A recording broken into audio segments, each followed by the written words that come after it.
रात का सन्नाटा चारों ओर फैला हुआ था। ट्रक हाईवे पूरा सुनसान था। चारों ओर ठंड से हाड़ कपा देने वाली ठंड चल रही थी। हाईवे के चारों ओर घना जंगल था। उसी हाईवे पर एक मर्सिडीज दौड़ रही थी। उसमें 3 लोग सवार थे, राहुल, निधि और उनकी 10 साल की बेटी तानिया। राहुल अपने दोस्त सैफ के घर ईद की पार्टी में शामिल होने के लिए गया था और पार्टी करके घर लौट रहा था। निधि ने मुस्कुराकर ड्राइव करते हुए राहुल से कहा, कुछ भी कहो राहुल, आज तो ईद की पार्टी में मजा आ गया। हाँ, मेरा दोस्त बहुत ही बिंदास और हंसी मजाक करने वाला व्यक्ति है। मैंने देखा उसके घर पर शहर की एक से एक बड़ी हस्ती थी, मगर फिर भी वो उन सबको इग्नोर करके हमें इम्पोर्टेंस दे रहा था। हाँ, देगा क्यों नहीं, आखिर मेरा दोस्त जो है। सच में राहुल, अमेरिका से इंडिया लौटकर बहुत अच्छा फील हो रहा है। वैसे तुम्हारा दोस्त सचिन अभी तक नहीं आया अमेरिका से? निधि की बात सुनकर राहुल चौंक कर बोला, ओह शिट यार, उसका फोन आया था कि वो इंडिया आ रहा है। उसने बोला था कि मुझे एयरपोर्ट पर पिक कर ले। निधि बहुत नाराज होगा वो।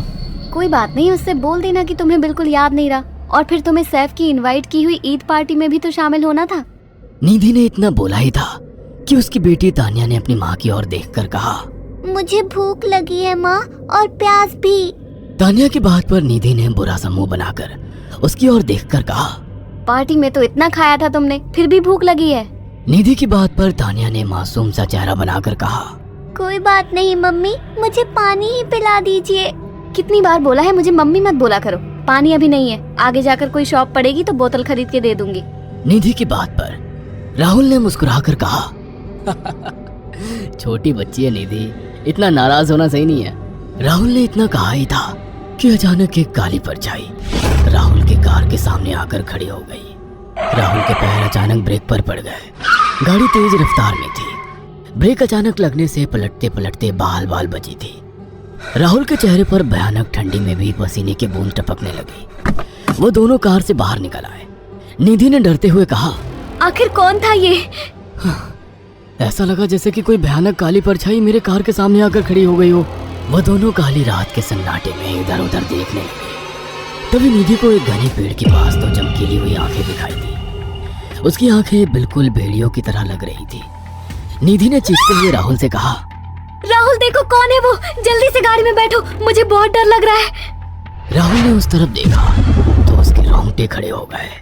वो दोनों गाड़ी के अंदर बैठने ही वाले थे कि अचानक एक अजीब सा चेहरा वाला भयानक सा आदमी बिजली की रफ्तार से उनके सामने आकर खड़ा हो गया। राहुल ने देखा कि उसका चेहरा बिल्कुल सड़ा हुआ था और उसकी आंखें भेड़िए की तरह चमक रही थी। उसके लंबे लंबे बाल उसके कंधे तक आ रहे थे और उसके दांत भेड़िए की तरह बाहर की ओर निकल रहे थे। हाथों की जगह नुकीले पंजे थे। राहुल को देखकर अजीब से अंदाज में हंसने लगा, मगर जैसे ही राहुल की नजर उसके कपड़ों पर गई, राहुल की आंखें फटी की फटी रह गई। वो हकलाते हुए बोला, भाईजान, भाईजान, मुझे माफ कर दो, मुझे छोड़ दो। राहुल ने इतना कहा ही था कि अचानक उस अजीब से देखने वाले भयानक आदमी ने अपने पंजों से राहुल की गर्दन कसकर पकड़ ली और एक ही सेकंड में उखाड़ कर जमीन पर फेंक दी। राहुल के धड़ से लाल रंग का खून का फुहारा फूट पड़ा।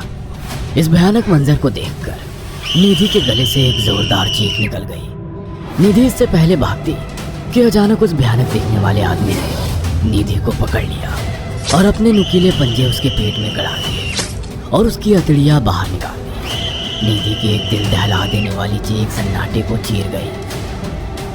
अचानक हवा का एक बवंडर उठा और वो भयानक सा दिखने वाला व्यक्ति देखते ही देखते बवंडर के साथ गायब हो गया। तानिया ने डरते डरते निधि के मोबाइल से पुलिस और सैफ को बुला लिया और कुछ ही देर में वहां चारों ओर पुलिस की गाड़ियां थी। पुलिस ने राहुल के दोनों दोस्त सैफ और सचिन को वहीं बुला लिया। इंस्पेक्टर अर्जुन ने दोनों से कहा, मैंने ऐसी हत्याएं अपने करियर में कभी पहले नहीं देखी। ये काम तो ना किसी जानवर का लगता है, ना ही किसी इंसान का। सचिन कपकपाती हुई आवाज में बोला, आप कहना क्या चाहते हैं? कुछ कह नहीं सकता। जिस किसी ने भी इन दोनों को मारा है उससे एक बात तो साबित होती है कि वो इन दोनों से हद से ज्यादा नफरत करता था। अब सारी सच्चाई तो यह बच्ची ही बता सकती है। इतना बोलकर इंस्पेक्टर अर्जुन तानिया के पास चला गया, जो बेहद डरी हुई थी। तानिया ने आंखों देखी सारी घटना इंस्पेक्टर अर्जुन को बता दी। तानिया की बात सुनकर इंस्पेक्टर अर्जुन कंफ्यूज चेहरा लेकर मोबाइल पर किसी से बात करने लगे। सचिन इंस्पेक्टर के पास आ गया और सैफ भी डरता हुआ इंस्पेक्टर अर्जुन के पास आकर बोला, क्या हुआ इंस्पेक्टर? तानिया ने क्या बताया? उसने जो बताया वो काबिल यकीन नहीं है। उसकी बात पर किसी भी तरह से यकीन नहीं किया जा सकता। फिर भी कुछ तो बताया इंस्पेक्टर। हाँ, उस बच्चे के मुताबिक एक भूत ने निधि और राहुल को बड़ी बेदर्दी से मारा है। इंस्पेक्टर की बात सुनकर दोनों बुरी तरह से चौंक गए। क्या मतलब है इस बात का? बच्ची बेहद डरी हुई है। हम आगे की तफ्तीश जारी रखेंगे। निधि और राहुल तो चले गए, अब तानिया को मैं रख लूंगा। नहीं, राहुल मेरा अच्छा दोस्त था। तानिया अब मेरे साथ रहेगी। देखिए, बच्ची के माँ बाप अब इस दुनिया में नहीं है और आप दोनों भी शादीशुदा है। मुझे नहीं लगता कि आप दोनों बच्ची की सही से देखभाल कर सकते हैं। मेरी कोई औलाद नहीं है। मैंने अपनी पत्नी को फ़ोन कर दिया है, वो भी IPS ऑफिसर है। ये बच्ची आज से मेरे साथ रहेगी। उसका मासूम चेहरा मेरे दिल में उतर गया है। अब तुम दोनों जा सकते हो।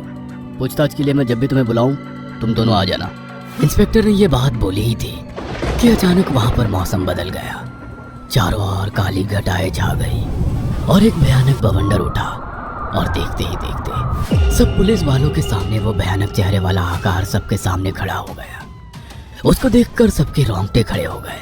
देखते ही देखते उसने अपने भयानक पंजे सैफ की आंखों में डालकर उसकी आंखें निकाल ली। सैफ ने चीखते हुए वहीं दम तोड़ दिया। उस भयानक आदमी को देखकर सचिन उसके पैरों पर गिर गया। तुम तो भाईजान से कपड़े पहने हो। मैं समझ गया, तुम भाईजान हो। मुझे माफ कर दो भाईजान, मुझे यहाँ से जाने दो। मैंने कुछ नहीं किया था।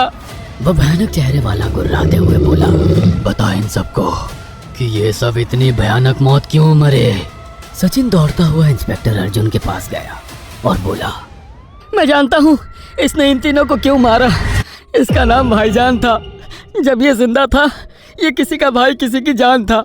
बहुत साल पहले ये हम सबका बहुत अच्छा गहरा दोस्त और बिजनेस पार्टनर था। ये सबकी बहुत मदद किया करता था। इसकी प्यारी सी बेटी थी तानिया, जो इस वक्त कार के अंदर बैठी हुई है। ये इसी की बेटी है। भाईजान अपने सारे पैसों से एक बहुत बड़ा हॉस्पिटल खोलना चाहता था जिससे गरीबों का मुफ्त इलाज किया जा सके, मगर हम तीनों इसके लिए तैयार नहीं थे।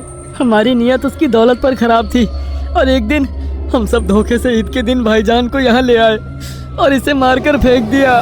तो फिर तुम सबने इसकी बेटी को क्यों जिंदा छोड़ दिया? हमें बाद में पता लगा कि भाईजान ने सारी जायदाद अपनी बेटी के नाम कर दी है, इसीलिए हमने भाईजान की पत्नी को भी मार दिया। और तानिया का तुम 18 साल की उम्र पूरी करने का इंतजार कर रहे थे ताकि सारी जायदाद अपने नाम करा सको और बाद में उसे भी ठिकाने लगा सको। इसी के लिए तुम दोनों इस मासूम बच्ची को अपने साथ रखने की जिद कर रहे थे। जी, आपने बिल्कुल सही कहा। हम तानिया को भी इसी जगह लाकर मार देते। सचिन की बात सुनकर इंस्पेक्टर अर्जुन की आंखों में खून उतर आया। इंस्पेक्टर अर्जुन के कुछ कहने से पहले ही